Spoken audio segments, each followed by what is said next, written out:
हमारे खुदावंद यीशु की अंजील मुक़द्दस मत्ती के मुताबिक उसका 11वां बाब 28 से 30 आयत तक। उस वक्त यीशु ने पुकार कर कहा, ऐ सब थके मांदो और बोझ से दबे हो मेरे पास आओ, मैं तुम्हें आराम दूंगा।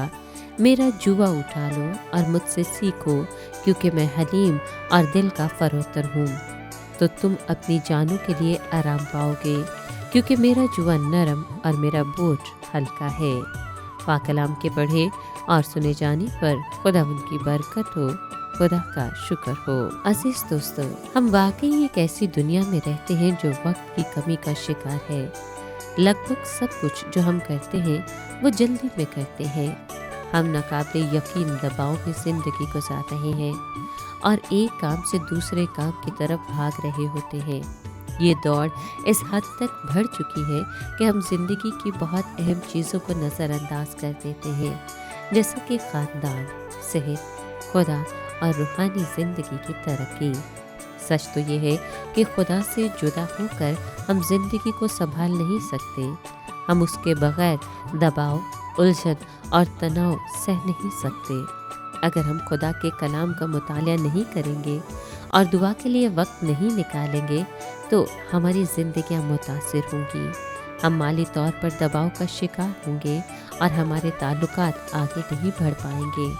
लेकिन एक खुशखबरी है जिसके लिए हम शुक्रगुजार हो सकते हैं। खुदा हमें मजबूत करेगा और इस काबिल करेगा कि इत्मीनान और दनाई से ज़िंदगी गुजारें। अगर हम दिन गुजारने की कोशिश में लगे रहने की बजाय इन चीज़ों के लिए दुआ करना शुरू कर दें जो खुदा ने हमें बख्शी हैं या जिनकी हमारी ज़िंदगी में ज़रूरत है, तो खुदा हमें असर-ए-नो ज़ोर बख्शेगा और ज़िंदगी के मामलात को संभालने के काबिल बनाएगा और मांदा न होने देगा।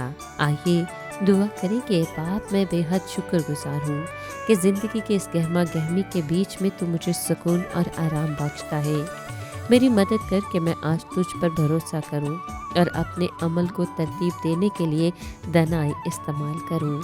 तू मेरी ज़िंदगी की कुव्वत है और मैं मुकम्मल तौर पर तुझ पर इन्हसार करता हूँ।